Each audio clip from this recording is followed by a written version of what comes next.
এটা হলো অতীশ দীপঙ্করের জন্মভিটা। উনি কিন্তু গৌতম বুদ্ধের পরেই মনে হয় ওনার স্থান। তা আপনারা এটা দেখাশোনা করে রাখতেছেন, জন্য আপনাদের অনেক ধন্যবাদ। দাঁড়ান দাঁড়ান স্যার, আসবে আসবে আসবে, দাঁড়ান দাঁড়ান দাঁড়ান।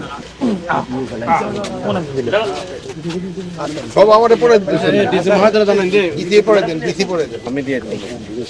ভালো আছেন ভাবি, কেমন আছেন? ভালো আছেন?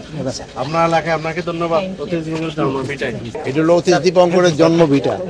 আপনারা আসতেন এর আগে? না স্যার, আমরা আসি না। লোকজন আসে মাঝে মাঝে। বিখ্যাত ছিলেন। হ্যাঁ, দিদি সাহেব এটা থেকে খেয়াল রাখেন তো। আমি আসি স্যার, আমার অনেকবারই আসা হয়েছে। অনেকবার আসা হয়েছে। এটা আপনার এলাকার কিছু মহাপণ্ডিত যেটা নেপালে বানানো হয়।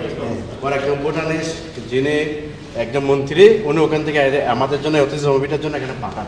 রিলিজটা আনা হয়, সেটা 60 ফুট নিচে দিয়ে অতীশ রিলিজ স্তূপটা এখানে নির্মাণ করা হয়। ওনার সিস্টেম এটা তো চাইনিজ সরকার করে দিচ্ছে না? চায়না সরকার প্লাস না চায়না বুদ্ধিস্ট অ্যাসোসিয়েশন এবং বাংলাদেশ বুদ্ধ খ্রিস্ট প্রতিষ্ঠান যৌথভাবে ওয়েস্টালে একটা মূর্তি আমরা এখানে রাখছি। জাপানিজ একজন বুদ্ধ ভিক্ষু এখানে আমাদেরকে এটা দিয়ে গেছেন। জাপান থেকে আসে বুদ্ধ ভিক্ষুরা? হ্যাঁ আসে, জাপান থেকে আসে, চীন থেকে আসে, খুশি পেয়েছিলেন ওই এটা হচ্ছে গৌতম বুদ্ধের মূর্তি। এটা হচ্ছে ধ্যান মুদ্রা মূর্তি।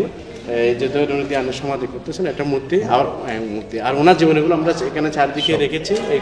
যেহেতু উনি সম্পূর্ণ এটা আমাদের পাহাড়পুর বুদ্ধ বিহারে উনি ছিলেন।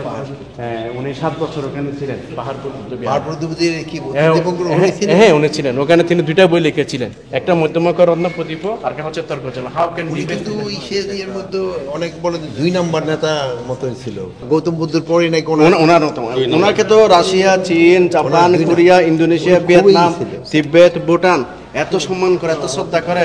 মুন্সিগঞ্জের বদরজনের নাম শুনলে ওরা যে খুশি হয়ে যান। এটা স্যার চীন সরকার থেকে 2006 সালে যে শামসুল হক যিনি মন্ত্রী ছিলেন, একসাথে ওনারা চীন সরকার অর্থায়নে এটা অতীশ স্মৃতি উদ্দেশ্যে। আর এটা আমাদের একটা ডোনেশনের মাধ্যমে করছি। আমাদের বৌদ্ধদের থেকে আমরা মানে ডোনেশন নিয়ে এটা আমরা নির্মাণ করছি। আমাদের স্যারের জন্মভিটা, এটা অতীশ দীপঙ্করের জন্মভিটা, একই জন্মভিটা বিক্রমপুর। আজকে স্যার এসেছেন, আমরা অভিনন্দন জানাচ্ছি এবং ওনার জন্য আমরা দোয়া করতেছি আর সুস্থ নিরাপদ থাকুক এবং আপনি আমাদের মন্দিরকে দেখবেন। এবং অতীশ দীপঙ্কর বিশ্ববিদ্যালয় হয় এমন একটা প্রস্তাব। অতীশ দীপঙ্কর বিশ্ববিদ্যালয় আছে, ওটা হবে না, এখানে করতে হবে, এখানে একটা করতে হবে, জায়গা একবার করতে হবে। স্যার উনি কিন্তু এই তো মাপে বড় মাপে ইন্টেলেকচুয়াল, কিন্তু বিশ্বের জন্মাইছি অনেক কম।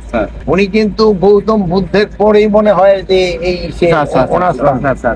আমরা ওনার সবসময় শ্রদ্ধা করে স্মরণ করি এবং পুরা বিক্রমপুরবাসী না, বিশ্বে ওনার শ্রদ্ধা করে স্মরণ করি এবং মনে সবসময় তাকে শ্রদ্ধা করে স্মরণ করবে। আপনারা এটা দেখাশোনা করে রাখতেছেন, জন্য আপনাদের অনেক ধন্যবাদ। ডিসি মহোদয় সেবা আছেন, এসপি সাহেব আছেন, এই যে রাস্তাটা চাইছেন ওনারা খুব তাড়াতাড়ি আপনাদের রাস্তাটা